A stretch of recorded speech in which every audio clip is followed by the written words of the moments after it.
Killer Innovations Podcast for Saturday, May 7th, 2005, show number 9, coming to you from Washington, D.C.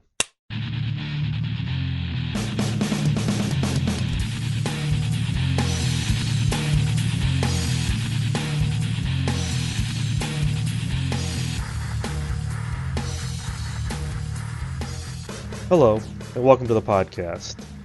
Before we get started, please keep in mind that the opinions expressed in this podcast are mine and mine alone and do not necessarily reflect those of my past, current, or future employers. In today's podcast, we're going to cover the normal 3 segments. Segment number 1, we're going to talk about second generation innovation tools. Segment number 2, in weak signals, we're going to talk about the concept of human scale. And then segment number 3 will be the killer question of the week. So, let's go ahead and get started and talk about second generation tools. This is a pickup, or I should say extension of show number 7, the April 23rd podcast, where I introduced the concept of what I called first generation tools. And these were some of the more basic tools that are used that we may come across today, such as maintenance tools such as suggestion systems or work teams, benchmarking. Other tools that I talked about were crossover tools, etc. If you haven't listened to that show, I'd encourage you to go back and download the April 23rd show to kind of get some of the background on what I called first generation tools. So in today's podcast, we're going to talk about what I would call second generation tools. And this is, again, categories or families of tools that have been developed specifically to try to expand upon or help generate a broader view of ideas around innovation. So let's talk about some of these in a little more detail. So one that you may come across are what I would call dialogue tools. And dialogue tools are basically a form of creating an open channel of communication, an open sharing of ideas, beliefs, etc. You may also refer to this to social capital. And in the case of social capital, specifically, this is where there is a very broad and repeated form of communication between teams. And this allows for some kind of group or social agreement as to the objectives or the directions of the business or the needs of innovation or the areas of focus. So again, this is purely driven, or I shouldn't say purely, but heavily emphasized in the areas of social interaction, shared vision. How do you get a shared vision across a wide team? It's through this social capital, or what I would call dialogue tools. It's also an excellent way to build trust around common visions or common areas of focus for innovation. Dialogue tools are also great for team building. The key, though, with dialogues is diversity of the team. If you lack diversity, basically then with dialogue tools is you quickly end up with herd thinking. If everybody comes from the same background or is part of the same level within the management team or even works from the same department, then you end up all thinking the same, coming up with the same ideas, and there's really no diversity. The other key issue with dialogue tools is that it has to be ongoing and it has to be a continuous process. This isn't a one-time send a memo out, but it has to be a means of being able to get people together and use these dialogue tool sets in order to drive some kind of interaction. And again, make sure that these teams that you are getting together using dialogue tools are diverse. A second tool, and there's been a lot of press on this, is what I would call scenario planning. And what do I mean by scenario planning? And this, if you're not familiar with it, there's a number of excellent books that are up there. And in fact, I'll dig through my library here, a couple that I really like. One by Peter Schwartz, who really kicked off the whole concept of scenario planning when he was at Royal Dutch Shell. And the team there at Shell actually use scenario planning to predict the oil embargo of the 70s. A great read as a couple, like I said, of Peter Schwartz's books, and I'll put those up on the Killer Innovations website for you to take a look at.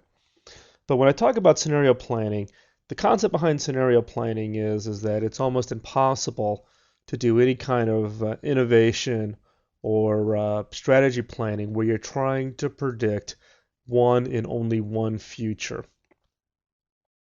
And basically, the concept behind scenario planning is that you have to work through multiple strategic alternatives.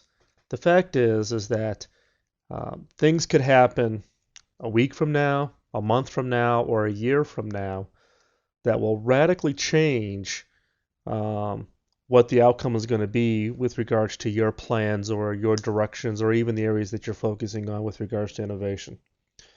And the benefit of scenario planning is it allows you to avoid the risk of planning for a single or a most likely future. And the outcome of scenario planning is that you would have 2, 3, 4 alternatives.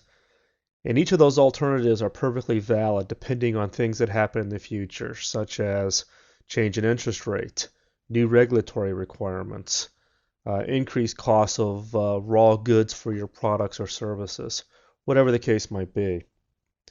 And again, the whole concept behind scenario planning is it maximizes your agility. It maximizes your flexibility to respond to those kinds of changes. So when thinking about strategy planning or even innovations, is to recognize that you need to be thinking about alternative futures, about things that possibly could happen, and to have multiple plans in place, multiple areas of focus of your innovations in order to give you the maximum flexibility, the maximum agility to respond. And actually, what I'll do is in an upcoming podcast, I'll actually probably dedicate one podcast just to scenario planning and what that role is with regards to innovation. The third tool is one that I call the Merlin experience. And what I mean by Merlin experience is basically take your business or take your technology as it is today and project it into the future and then work your way backwards.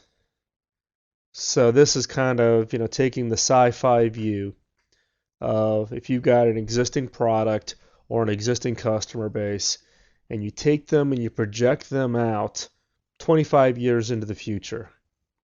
And this is where you kind of get wild and crazy. And then what you do is you back up from that point to today and determine what are all the things that have to happen in order for that future to occur. And what you tend to find is that will unlock areas of gaps in technologies, gaps in innovation, gaps in business models, gaps in understanding of customers. And those, again, will open up a floodgate of possible areas or of possible ideas that you can look into. The next one is what I would call action learning. So this is number 4, action learning. And what I mean by action learning is really it's around this whole area of how do you bring together teams to address a specific opportunity. And what I mean by action learning also is the fact that this team is very diverse. And in many cases with action learning is you want to get people who aren't directly familiar with the opportunity. And that's where the learning comes in.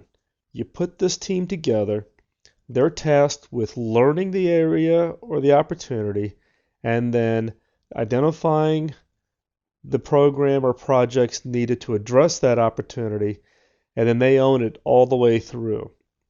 So it's kind of the old theory of if you've launched your team onto the beach and you burn the ships, there's no retreat. They have to figure out how to survive. They have to figure out what they should do to make it. They figure out how to deliver it. They own it, and they know they own it, and their success depends on the ability to make that successful. The fifth area for next or second generation tools is what I call practice fields. And practice fields is really an area that allows them to play out or simulate strategies, innovations, business models, markets, whatever the case might be. And again, it allows them to work it out such that you can prove out the opportunity in a safe environment that has little to no risk. In effect, giving them a sandbox in order to try out whatever the idea might be. Now, there are some software tools that are out there that allow you to create this, but in many cases, this could be as simple as taking a small team, having them build a proof of concept, and actually have them take that to market. If it's successful, then you expand it. If it's not successful, you fold it and you go off and you try the next idea. And basically, the concept here is that you test it fully before you're going to invest and make a full rollout of whatever the idea or the opportunity is. The sixth area is really around what I would call knowledge management or knowledge mapping.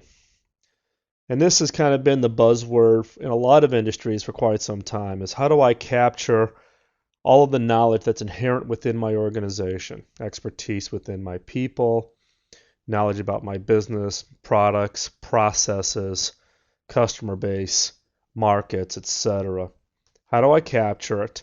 And then how do I disseminate it across my entire organization to make my organization more responsive and overall increase the inherent knowledge of my organization by the fact that I'm leveraging these tools. Now, there have been a lot of successes and a lot of failures with knowledge management, knowledge mapping tools. And one of the real deficiencies in these tools today is that they do not tend to focus on how do I improve the innovation pipeline through the process of these tools. So how do I capture things about like competition or customer desires or whatever the case might be? And it isn't just the fact that you gain knowledge about that, but then how do you use that as input into the innovation process? And the key here is that the proper use of knowledge management and knowledge mapping tools can be an excellent source to feed the continuous innovation process. So again, just to summarize on the second generation tools, we have dialogue, we have scenario planning, the Merlin experience, action learning, practice fields, and knowledge management and mapping.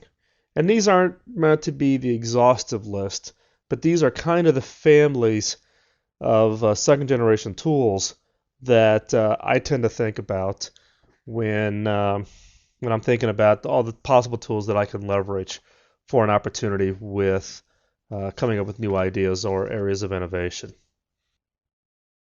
Let's move on to segment 2. Segment 2, weak signals. I want to talk about what I would call human scale. It's interesting when you think about the different input and output means that we as humans have, and how do you really use that to think about new concepts of ideas of products, services, or capabilities? I mean, we're all familiar with the interaction that we have with the keyboard. I mean, we all sit in front of our computers, or we're surfing the web, or doing email, whatever the case might be. And it's typically considered about average for a human to be able to type somewhere in the neighborhood of 35, 40, 45 words per minute. And that's actually a pretty good rate at the keyboard. And that's assuming a high accuracy rate. But did you realize that at the human scale level, that the top end for keyboarding is in the neighborhood of 212 words per minute? There's a woman by the name of Barbara Blackburn who's actually able to clock out at 212 words per minute at a 0.1% error rate in the typing. So when you think about it, that's pretty amazing. And when you think about also other areas of human scale, such as speech. Now, for those of us who've been around for a while and remember the old Federal Express ads where the guy is standing there doing the speed talking, and it's the FedEx ad talking about how fast they can deliver documents.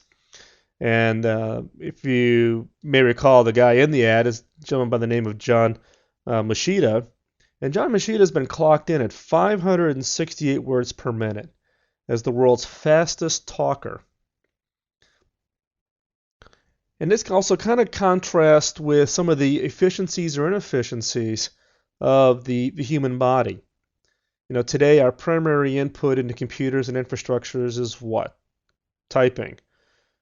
And technology is improving, but it's not quite there for the speech recognition. In fact, I've been trying to work on a book for quite some time. My biggest challenge is that I can typically think and talk much faster than I can type, and so I find it frustrating to get what's in my head down onto the keyboard and into some kind of document. I've tried all of the voice recognition pieces of software and have just not quite found one that's able to keep up or has a high enough accuracy rate where I don't spend hours upon hours going back and trying to edit the documents. Yet, the human scale from the standpoint of output is that speech is much faster than typing, but the technology has just not as kept up. But it's also interesting to point out that we also have, in the fact of the audio, the ability to even have a higher input rate, which is one of the reasons why I think podcasting has taken off to such a level. And scientists have measured the auditory nerve at about the same rate as a T1. So when you think about it, the ability to take input signals, being able to listen to the podcast, listen to music, have a conversation, is driven by the fact that our auditory nerve can clock that rate in at about a T1. Now, at the same time, our optic nerve has been clocked out at about a gigabit, which is one of the reasons why the human body is so good at visual recognition, pattern recognition, and the ability to quickly discern information from the visual cues. That's also one of the reasons why visual cues are so critical to our ability to interact out and about, whether that be the 3D stereoscopic, being able to view and see and estimate distances, to the ability to recognize family members for that matter. And it's also one of the reasons why, with the advent of color graphics, and for those of us who are old enough to remember the old 3270 green screen terminals, albeit that was a significant improvement, but still it never really quite saturated the ability for us to take input information. But now, with all the high-res graphics, computer games, high-definition television sets, you're now at a point where you can truly leverage a critical input means, which is the optic nerve. And what does all this have to do with weak signals? Well, the fact is that when you're looking for weak signals, those early hints of ideas, you have to not only try to identify what those weak signals are, but search around the edge of how do they apply. And one of the things that I've found successful is when I'm thinking about weak signals, is applying this concept of human scale. If I'm looking at a particular new opportunity, for instance, in an upcoming podcast, I'll talk about the experiences I've had in Korea going to these massive professional gaming events where you have 30,000 people, cheering fans, wearing team jerseys, the whole pyrotechnics, and it's a professional gaming competition. So when you think about gaming and you think about that as kind of a weak signal of what possibly the interaction that can generate from new technologies and new innovations, and then you think about the human scale. If I think about gaming and I apply it to tactile, typing, touch, whatever, to auditory speech, to optic, my ability to visualize information or use those as visual cues, you get an idea of an early weak signal what the impact on the human interaction is going to be. What's it going to change? Is it significantly increasing the use of the optic nerve capacity? Is it significantly going to change the role of tactile, typing, feel, touch to auditory? What is the interaction of the human scale? And therefore, you can look at and project out what is the role of a weak signal and what its possible impact would be on the human interaction with that weak signal. And as a side note, when you start talking about performance and signals and speeds, one of the little interesting speed areas that I kind of find humorous is that we've got research engineers at some of the top research labs working on network technologies and network capabilities that are measured in the range of femtoseconds. And what is a femtosecond? Well, one way to think of a femtosecond is it's the time that it took the Concorde, even though they don't fly anymore, but the Concorde flying at the speed of sound to cover the distance of one atom. So you're talking about performance and capacity that's far beyond anything that's available today, and significantly faster and much higher performance than anything that can operate on the human scale. And I think that's just kind of an interesting kind of anecdote, is how fast is fast, and what is that going to have as far as impact for us on technologies in the future. So femtoseconds, the time it takes the Concorde to travel the distance of one atom. Let's move on to segment 3 and the killer question of the day. And actually, I'm going to pose 2 questions today. So you're going to actually get a double offering in today's podcast. And they're actually very similar to each other. So they're actually exact opposites. So it's really not 2, but let's go ahead and dive in. So the first question is could I standardize a custom product? Is there something in the market that I could potentially standardize that today is offered as a custom product? And this is kind of plays into what I would call the 80-20 rule. So that, I can satisfy 80% of my customers with 20% of the feature functions or capabilities. A perfect example of this is the designer housewares. So we've seen it, all the high-end designers on Fifth Avenue offering, the very unique, very differentiated kind of housewares, whether that be plates or china and silverware or whatever the case might be. And those typically have been very custom, very limited editions, very high priced. But now we're seeing where those same designers that are designing those high-end wares are now offering those same products and same designer goods through such stores as Target. So basically taking what was traditionally viewed as a custom product and then standardizing it and offering it to the masses. And in fact, for Kmart and for Target, those are turning out to be the highest growth areas as far as new sales. So people who want the designer products but don't want to pay for the prices. So that's a perfect example of could you standardize a custom product. And the next question is we're going to talk about, could I customize a mass product? So could you take something that's that's a mass product, that's highly produced, high volume, and could you customize it? And a perfect example of this is kind of the new fad that's coming back around hot rod cars.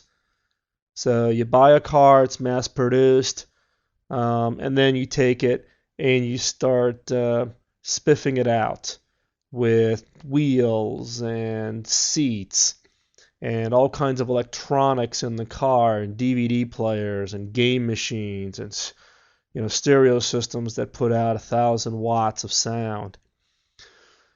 You're turning in, that particular area is turning into being a huge mass market. I mean, not mass, but a huge market from the standpoint of people going off and taking, a mass-produced product such as an automobile and then customizing it for their own specific tastes. Now, there are other things that you're working with where you could take what is today a mass product and customize it for a new market opportunity or to unlock an entirely new area. So again, the two questions. Could I standardize a custom product? And could I customize a mass product? Two new questions that I hope will help you generate the next killer innovation. And with that, we're going to wrap up the show. We're coming up right on 26 minutes. I'm going to try to get this done on time. I apologize for last week's show. I know it went a little long to 45 minutes, so we're going to try to keep this on schedule. This show's coming out on Saturday versus Sunday, since Sunday is Mother's Day. And don't want to be taking time away from my wife and kids tomorrow, so we're going to get the show out today. Next week, I will actually be doing this show from Indonesia, beginning a 3-week trip through Tokyo, Indonesia, Singapore, Bangkok, Hong Kong, and then back to the States. So the next couple of podcasts actually will be coming from Asia Pacific region while I'm on a 3-week trip over there.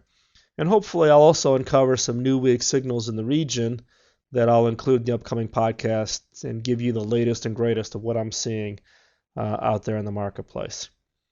As always, if you have any questions or comments, please send an email. The email address is podcast@killerinnovations.com. Please also visit the website, killerinnovations.com. And I'll have the show notes up there. I'll also include some references to books on scenario planning if you're interested.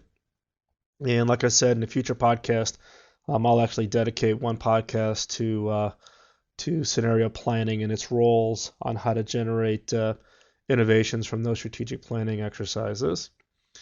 And at the end, following today's show after the music, I'll also be including some other podcast promos.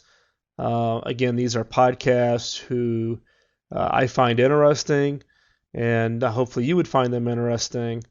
And if you're interested, stay on after the music.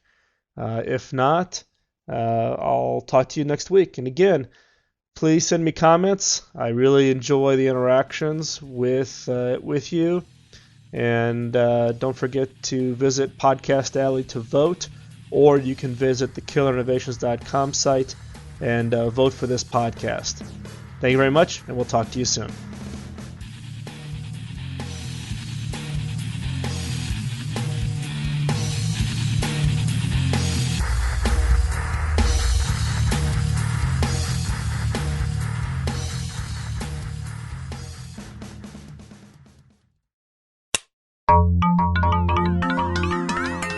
Question 1. How can I become rich and famous? Question 2. What's the meaning of life? Question 3. Where can I find a fun weekly trivia quiz podcast? The answer to at least one of these questions can be found by visiting www.podquiz.com. That's www.podquiz.com. Your attention, please. A new edition of the Geek News Central podcast is online now. Be sure to visit www.geeknewscentral.com to subscribe or pick up the latest show. You can call the voicemail hotline at 619-342-7365 to have your comments heard, or call the host directly on Skype. His Skype call sign is Geek News Central. As always, this is a show you are not going to want to miss. Once again, a new podcast by the Geek at Geek News Central. www.geeknewscentral.com is available now.